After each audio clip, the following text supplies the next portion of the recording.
were a harbinger of what America has become. A closing down, even a despising of the rational mind, a casting aside of the pursuit of truth and understanding, and the replacement with the almost willful pursuit of ignorance, so long as that comports with and feeds distressed emotional needs as well as political and economic interests. In other words, the repressing of open discourse about HIV/AIDS was but one example of a society in deep betrayal of the vision of its founders, that a democratic society needs rational, open, honest debate if it is to thrive. There is, in effect, as the literary critic Lionel Trilling put it, a moral obligation to be intelligent, not blinkered, biased, closed-minded. So it is vital, desperately important, to fight the forces of unreason, of self-serving special interest, of ignorance.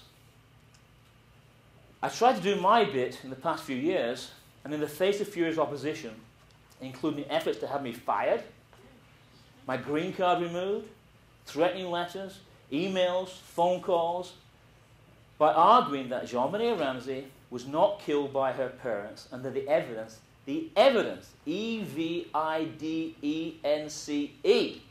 pointed to an intruder.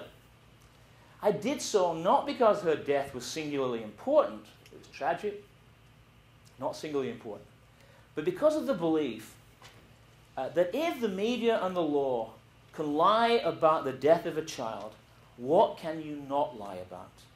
And as Václav Havel has said, telling one lie will not protect us from another. So demanding that you be heard, that you not be silenced, that your work not be rejected because it is too controversial, that your research be judged on its merits, not by scientific ideologues, that you be allowed into the public square, is surely vitally important if we are to begin to really understand this thing called AIDS. But it is important, I believe, in a larger sense, in that it will be part of the process of getting back to the foundational idea that open, rational discourse is the very essence of what this society is supposed to be about. It was not meant to be one that is closed-minded, that punishes a dissenting idea, that denigrates someone simply because they utter thoughts that are uncomfortable or out of the mainstream. That was not the idea that when as a boy in England I fell in love with the idea of America.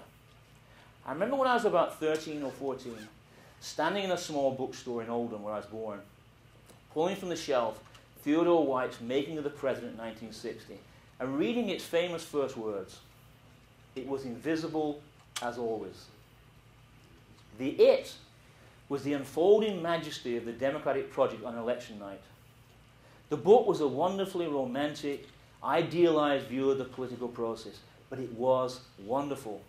The idea of an America that was fair and just and open and welcoming, an America that was honest and curious, an America that young boy could dream about. I want my dream back. I want America to be what it was supposed to be, not what it has become. Do not give up your fight. Never let them win. Keep demanding that you be allowed in the public square. Make your work public and accessible to the layperson.